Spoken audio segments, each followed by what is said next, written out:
नमस्कार मंडळी, स्वागत आहे तुमचं पंकज क्लिप्समध्ये, ज्यात आपण मोठे पॉडकास्ट छोट्या छोट्या क्लिप्समध्ये टाकतो. ही स्टोरी तुम्ही नक्की एन्जॉय कराल, पण त्याआधी सबस्क्राईब करायला विसरू नका. तर मी त्याच्याबरोबर गेलेलो चाळीसगावला. हे ते गाव होतं त्यांचं. आणि त्या खेड्यावरून आम्ही जवळजवळ मला वाटतं एक 50 किलोमीटर लांब असेल, 50 ते 60 किलोमीटर लांब भडगाव म्हणून तालुका लागतो जळगाव जिल्ह्यामध्ये. हे सगळं जळगाव जिल्ह्यामधलंच आहे. बरं. मी त्यावेळेला ही मी तुम्हाला गोष्ट सांगतोय ती जवळजवळ 2007ची. 2007ला मला त्यावेळी बाईकचं फार वेळ. नवीन युनिकॉर्न गाडी घेतलेली आणि म्हटलं आता थोडंसं आपल्याकडे वेळ आहे, तर मला बाईक घेऊन फिरायची फार आवड. फेरफटका मारून येऊया. म्हणजे मी असं महाराष्ट्रभर पूर्णपणे बाईक घेऊन फिरत असतो. आणि त्यावेळेला कसं यंग होतो, आज आपण 46 इयर क्रॉस झालेले आहेत. आणि त्यावेळेला मी ज्यावेळेला फिरायचो त्यावेळेला मला म्हणजे बाईक चालवायला आवडायची आणि वेगवेगळ्या ठिकाणी जायला मला आवडायचं. म्हणून ह्या गावामध्ये मी म्हटलं त्याच्याबरोबर त्याच्या गावाचा इथला प्रवास बघूया, कसं काय आहे ते बघूया. आणि तो मला खास करून ह्या चोरडच्या यात्रेला घेऊन गेला. सॉरी, चोरड नाही, चोरवड गाव आहे तिथे भडगावमध्ये, भडगाव तालुक्यात. आणि त्या चोरवडची यात्रा ज्याप्रमाणे आपल्या गाणगापूरमध्ये यात्रा असते ना, तुम्ही बघितलं असेल, त्याचप्रमाणे तिथे म्हणजे भूतं ज्यांना झपाटलेलं असते वगैरे अशी माणसं त्या मंदिरामध्ये येतात. अच्छा. तिथेही दत्त मंदिर आहे. आणि त्या दत्त मंदिरामध्ये अशा प्रकारची लोकं आणली जातात ज्यांच्या अंगामध्ये काहीतरी आहे. आता जे अंगामध्ये येणं वगैरे असं बाकीच्या ठिकाणी बोलतात काय माहिती नाही, पण आमच्या सर्रास कोकणामध्ये म्हणतात अंगामध्ये इला, अंगात इला. म्हणजे त्या अर्थाने मी अंगात आलेल्यासारखं म्हणून म्हणतोय. त्यांच्यामध्ये ज्यांच्या कोणाच्या अंगात आहेत ती लोकं तिथे आणली जातात. मी सहज फेरफटका मारायचा. मला चोरवडची यात्रा काय असते मला काही एक कल्पना नाही. जसं म्हणजे आता आपला तो पट्टाच नाही ना, बरोबर. आपण रेग्युलर जाणारे माणसं नाही. आता जर मला कोणी सांगितलं असतं बाबा कुडाळमध्ये किंवा रत्नागिरीमध्ये किंवा चिपळूणमध्ये, आता आपला हा ट्रॅक आहे, बरोबर.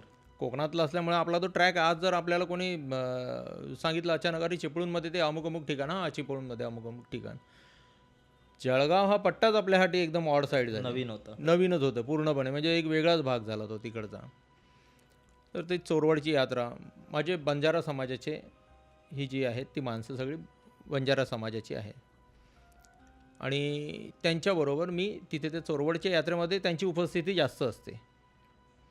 तर त्यांच्याबरोबर मी हा चोरवडचा भाग बघायला गेलो.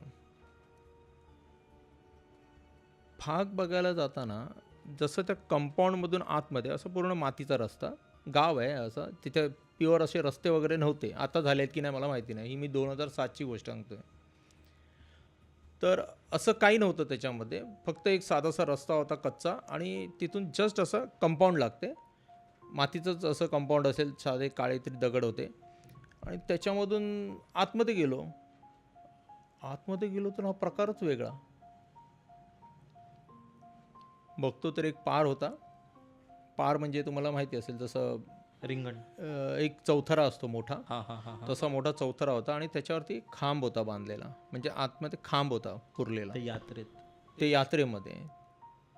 तर ज्यांच्या कोणाच्या अंगात येतं ना ते लोक त्या खांबावरती चढतात. आणि बायका असतील तर त्या स्वतःच्या केसांना त्या खांबाला बांधतात आणि खेचतात असे. बापरे. आणि हात सोडतात आणि गोल गोल गोल गोल फिरतात.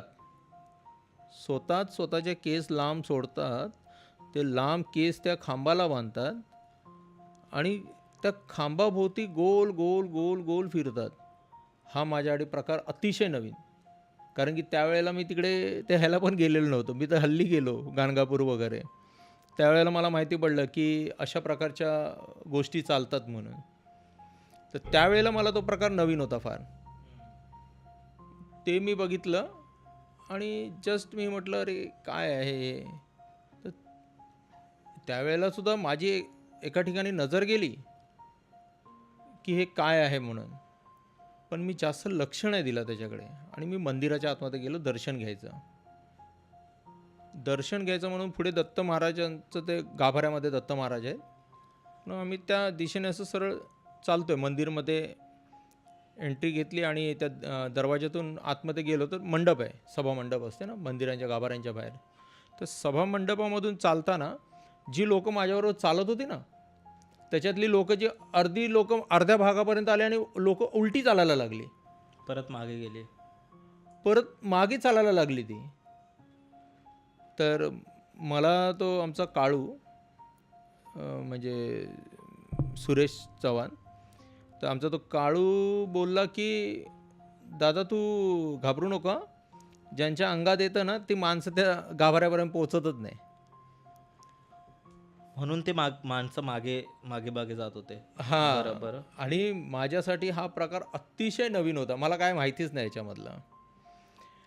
तर जसे माझ्याबरोबर आता गर्दी करून माणसं चालत आहेत, गाभाऱ्याच्या दिशेने दर्शन घ्यायला जात आहे, आणि त्याच्यातले तुमच्या बाजूची उभी असलेली माणसं जर उलटी चालायला लागली म्हणजे असं पण नाही की तोंड फिरून मागून जात आहेत अशी चालत, पायच उलटे पडत पडत पडत त्यांचे त्या सभामंडपाच्या बाहेर जात आहेत माणसं त्या खांबाकडे. मग असं माझ्यासोबतच्या माणसांचं झालं, तर मी एकदम चक्रावलो, म्हटलं हे काय आहे म्हणून.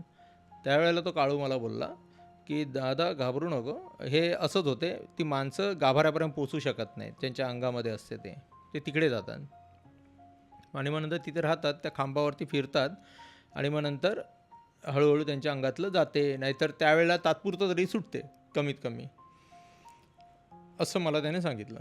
मी गाभाऱ्यातलं दर्शन घेतलं, सगळं काय झालं, म्हणजे गाभाऱ्यातलं दर्शन वगैरे झालं, आम्ही बाहेर आलो. थोड्या वेळा जरा त्या सभामंडपमध्ये बसलो, कारण की आता एवढ्या लांबून आपण मंदिरामध्ये गेलो आहे, चोरवडची यात्रा, चोरवडचं ते दत्त महाराजांचं मंदिर, तर थोडा वेळ आपण एखाद्या मंदिरामध्ये गेलो तर थोड्या वेळ तरी बसतो ना. त्याप्रमाणे मी आपल्या त्या मंदिरामध्ये थोडा वेळ शांत बसलो. 2 मिनटं झाली, बाहेर निघालो. त्या खांबाकडे परत माझी नजर गेली. एक ऑफ व्हाईट कलरची ती साडी घातलेली बाई, जी खांबाला बांधली गेलेली होती ना, म्हणजे तिने स्वतःचे केस बांधलेले होते ना, तुझ्या अंगात होतं. जिच्या अंगात होतं, मला असं जाणवलं की ती कंटिन्यू रोखून मलाच बघते.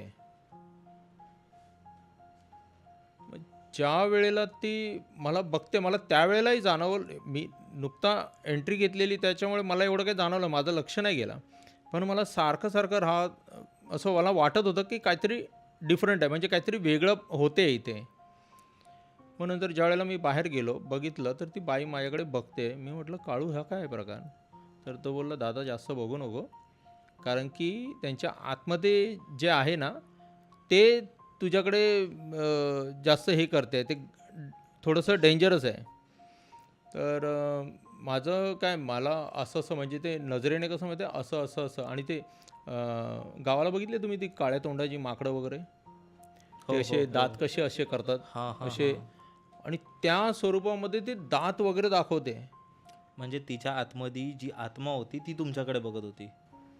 आता ते मला तर त्यावेळेला तर एवढं काय हे झालं नाही, आणि मला त्याच्यामधलं हेही माहिती नाही की हे असं जर कॉन्टॅक्ट झालं तुमचं, आय कॉन्टॅक्ट किंवा अशा प्रकारचं जर काय कॉन्टॅक्ट झालं तर तुमच्यासोबत काय होऊ शकतं हे मला माहिती नव्हतं. आणि ती बाई सारखी बघत होती, अशी मान करत होती, डोळे असे मोठे करून दाखवत होती.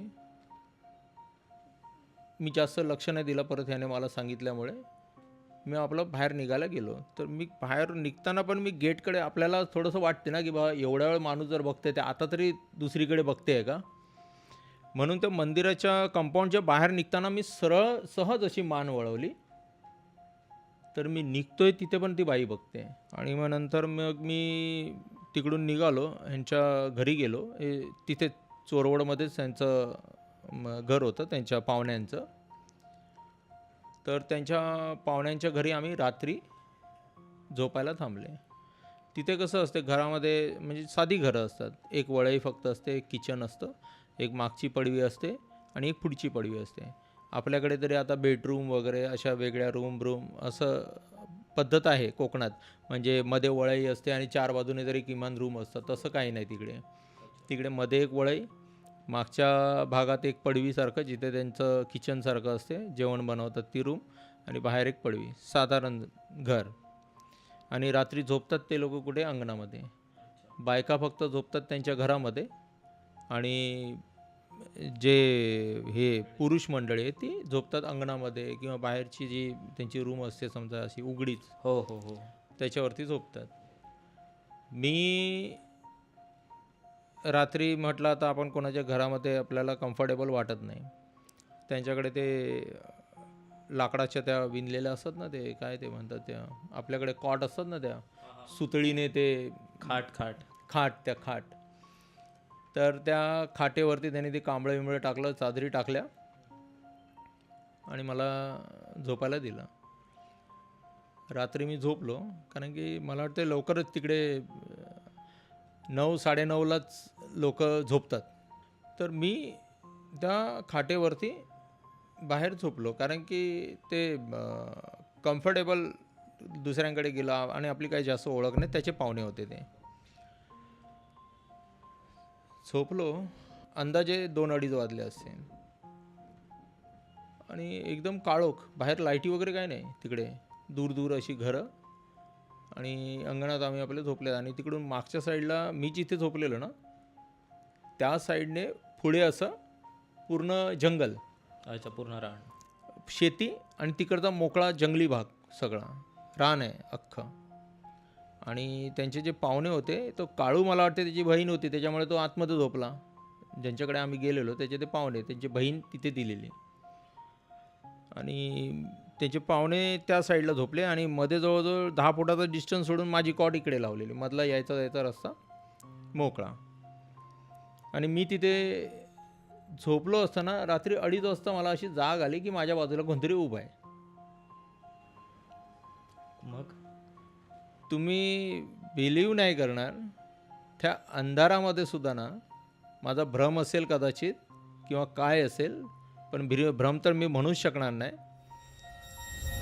तीच बाई, फक्त ती पूर्ण दिसत नाही, काळोख, म्हणजे अंधाराची फक्त एक शॅडो, आणि तेच केस, तेच रूप, काळोखी रूप, आणि ती बाई शॅडो रूपामध्ये माझ्यासमोर उपस्थित आहे. आता ती होते दिवस थोडेसे थंडीचे, त्याच्यामुळे मला त्याने ते पांघरून दिले ना, जाड कांबळ्यासारखं, ते घेऊन होतो. आणि मी हलकंसं बघितलं की कोण आहे, म्हणजे मी इथे झोपलो आहे आणि इथे ती बाई उभी. बापरे. आणि अगदी तिने त्या बेडच्या भोवती अशी जायची, ह्या साईडपर्यंत, ह्या कॉर्नरपर्यंत यायची, बेडच्या ह्या, म्हणजे हे खाट आहे ना, त्या खाटेचा हा राईट साईडचा जो कॉर्नर आहे ना, तिथपर्यंत यायची, परत फिरायची, आणि परत माझ्या समोरला इथे, म्हणजे माझा हात जर मी सोडला तर हात माझं ज्या पोझिशनपर्यंत येईल ना, तिथपर्यंत त्या कॉटपर्यंत, त्या खाटेपर्यंत येऊन उभी राहायची. अवतीभोवती फिरत होती ती तुमच्या? फक्त फेऱ्या मारत होती. आणि जवळजवळ असं 1 ते 1.5 तास, म्हणजे तेवढा वेळ ती तेवढंच फक्त करते. अशी चालते, परत रिटर्न येते, चालते, परत रिटर्न येते. मी डोळेच उघडले नाही. म्हणजे त्याच्यानंतर मी म्हटलं जाऊन देत, काय व्हायचं असेल ते, श्वास गुदमरला तर गुदमरला, आपण आपलं पूर्ण डोक्यावरून पांघरून घेऊन झोपू. हां, काय करायचं ते तिला करू दे. आता त्या पाहुण्यांना तरी कुठे आवाज द्यायला जाऊ, इथेच उभी आहे.